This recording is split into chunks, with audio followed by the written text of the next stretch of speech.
तुमचं नाव सांगा. माझं नाव युवराज आष्टेकर. कोण उभा आहे तुमच्या वार्डातून? आमच्या इथं डॉक्टर देशपांडेंची आई मनीषा काकू देशपांडे यांनी भाजपकडून उभारले आहे. काय वाटतं त्यांनी उभारले तर काय विकास होईल? विकास 100% होणार आहे. त्यांनी कोरोना काळात सुद्धा काम केले. गोरगरिबांना रेशन धान्य म्हणा, औषधं उपचार मोफत, गोरगरिबांना सुद्धा मोफत त्यांनी औषध गोळ्यांचंही केलेलं आहे. डॉक्टर के क्षेत्रात सुद्धा त्यांचं चांगलं नाव आहे. एखादा आमच्या वार्डातलं गोरगरीब कोण गेला, त्यांच्याकडे पैसे असू दे नसू दे, त्यांनी आत्तापर्यंत कोणाकडून पैसे सुद्धा घेतले नाहीत. कोणाला गरज असली गोळ्या औषधाची किंवा काय असेल, त्यांनी खिशातनं पैसे काढून त्यांनी गोरगरिबांना दिले गोळ्या घेऊन.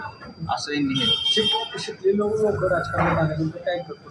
शिकलेले लोक किंवा स्टँडर्ड लोक चांगले राजकारणात आल्यावर हा विकास हा 100% होणारच आहे. डॉक्टरांचं काम म्हणजे त्यांच्या वडील त्यांच्या आजोबांपासून त्यांचं काम चांगलंच आहे. यांनी जर राजकारणात जर उतरले किंवा नगरसेवक झाले तर भविष्यात आमच्या वार्डात जे काय समस्या सगळ्या पूर्ण दूर होणार आहेत. काय समस्या आता वार्डात तर काय समस्या नाही आहेत, पण अजून जी काय आहेत पाण्याचे प्रश्न म्हणा सगळे डॉक्टरांच्या माध्यमातून त्यांच्या शुद्ध पाणी मिळेल. सगळं तुम्हाला गोळ्या औषधाला सगळी सुविधा होईल. सगळं होईल. तुमच्या इथे कचरा कोंडी होती पण त्याचं काय? ती कचरा कोंडीचा आमच्या येणाऱ्या जाणाऱ्या नागरिकांना खूप त्रास होत होता. वारकरी जर आले त्यांना सुद्धा खूप त्रास होत होता. पण आम्ही काय केलं, डॉक्टरांच्या कानावर घातलं. आमच्या पूर्ण परिवाराने, सगळ्या मित्रपरिवाराने एका फोनवर आम्ही सगळं तिकडे कचरा कोंडी काढून टाकली. त्याचा नागरिकांना पूर्ण त्रास होता. पूर्ण म्हणजे घाण म्हणजे तर बायकांना सुद्धा चालत सुद्धा जाता येत नव्हतं तिथून. आणि पूर्ण आमचं प्रदक्षिणा मार्ग आहे. तिथून वारकरी येते आणि इथं आमच्या इथं 4-4 महिने सप्ताह बसतो. 400-400, 500-500 वारकरी तिथून जातात. त्यांना त्यांनी सुद्धा वारकरी आले की नागरिक आमच्याकडे की बाबा ही कचराचा आम्हाला त्रास होतो, हे होतो. त्यामुळे त्यांनी आम्ही एका फोनवर सगळं ती कचरा कोंडी केली. त्याचे फोटो सुद्धा आहेत आपल्याकडे, सगळे पुरावे आहेत आपल्याकडे. आपण काम केलेलं आहे सगळं.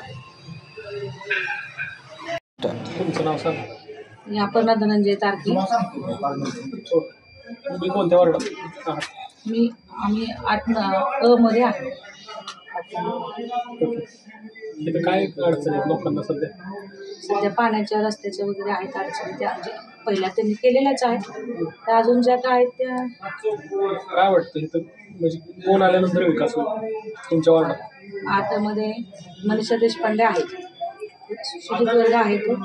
तशा सर्वसामान्याच्या अडचणी आहेत ते लक्षात घेऊन ते 8 नंबरचा विकास करण्यासारखा आहे. म्हणजे काय विकास करतील त्यांनी आल्यानंतर? आता त्यांचं आम्ही ऐकलेल्या लोकांमधून किंवा मग त्यांनी कोरोना काळात भरपूर लोकांना मदत केली. हो, म्हणजे ते त्यांचे घरचे डॉक्टर आहेत, मुलगा पण त्यांचा डॉक्टर आहे, त्या स्वतः पण शिकलेले आहेत. त्याच्यामुळं बाकीचे जे विकास आहे म्हणजे पाण्याची सोय असू दे, रस्ते असू दे, जी काय स्वच्छता असू दे, ते रोजच्या रोज ते व्यवस्थित लक्ष देऊन. आम्ही असं पण ऐकलं की शिकलेले लोक जेव्हा राजकारणात येतात तेव्हा तिथल्या वार्डाचा विकास होतो. हां, बरोबर. ते पाहिजे, शिक्षित पण करतातच, पण ते कसं थोडं शिकलेल्या लोकांना थोडं ज्ञान म्हणा किंवा पुढचा अभ्यास. पंढरपूर डिजिटल सिटी होईल असं वाटतं तुम्हाला? हो, नक्की. तुमचं नाव सांगा. नमस्कार, मी रोहिणी निखिल सोले, प्रभाग क्रमांक 8 मध्ये मी रहिवासी आहे. काय वाटतं तुम्हाला हे तर म्हणजे कोण निवडणूक लढवत आहेत? म्हणजे हे आमच्या प्रभाग क्रमांक 8 मध्ये अक्षय देशपांडे यांच्या मातोश्री मनीषाताई देशपांडे या निवडणुकीसाठी नगरसेविका या पदासाठी उभारलेले आहेत. त्यांनी निवडून आल्यानंतर कामं होतील तुमच्या वार्डामध्ये? हो, भरपूर होतील, कारण त्यांनी आधी पण आम्हाला खूप सहकार्य केलेलं आहे. काय सहकार्य केलं तुम्हाला? कोरोना काळात माझे मिस्टर आजारी होते तेव्हा त्यांना अक्षय सरांनी ऑक्सिजन पुरवण्यासाठी मदत केली. आणि बाकीचे इतर वेळेस पण त्यांचं की काढा पुरवणे, कोरोनामध्ये सगळ्यांची काळजी घेणे, सूचना देणे, असं त्यांचं समाजकार्य चालू असतं. त्यांनी लोकांमध्ये अशी चर्चा आहे की शिकलेली लोक जेव्हा राजकारणात येतात तेव्हा विभागाचा विकास होतो. त्याबद्दल काय मत आहे तुमचं? नक्कीच, शिकलेली लोक जर पुढे आलं तर विकास होणार आहे. आपण म्हणतो एक शिकलेली बाई घरादाराला पुढे नेऊ शकते, तसंच तर आता हे शिकलेले लोक जर असतात तर समाजाला नक्कीच पुढे नेऊ.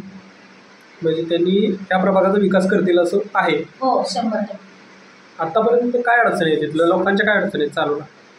शुद्ध पाणी नाही लोकांच्या अडचणी म्हणजे येथील स्वच्छता वगैरे बाकीच्या छोट्या मोठ्या गोष्टीमध्ये त्यांनी जातीनं लक्ष घालत होते. आणि सरांचं पण, धनंजय सरांचा दवाखाना आहे तर त्यांनी पण वैद्यकीय सेवेमध्ये एकदम भरपूर योगदान आहे त्यांचं. वारकऱ्यांना मुबलक सेवेमध्ये म्हणजे कमी दरामध्ये वगैरे सेवा त्यांची चालू असते. आणि डॉक्टर आम्ही असं पण ऐकलं की डॉक्टर साहेब मध्यरात्री पण पेशंटला भेटायला जातात. हो, डॉक्टर साहेबांचं तेवढं आहे की घरोघरी आता सगळ्यांना माहीत असल्यामुळं एक जरी फोन आला कधी रात्री अपरात्री तर डॉक्टर स्वतःहून फोन करतात किंवा स्वतः तिथं उपस्थित राहून उपचार करायला मागे पुढे बघत नाही. मग आम्ही असं पण ऐकलेलं आहे की गोरगरीब जे लोक आहेत त्यांचा कधी पैसे नसले तर फ्रीमध्ये उपचार हो करतात. हो, वारकऱ्यांचा किंवा गोरगरिबी त्या प्रभागात राहणारे ज्यांना शक्य नाही पैसे देणे तर सर त्यांना मोफत उपचार देतात.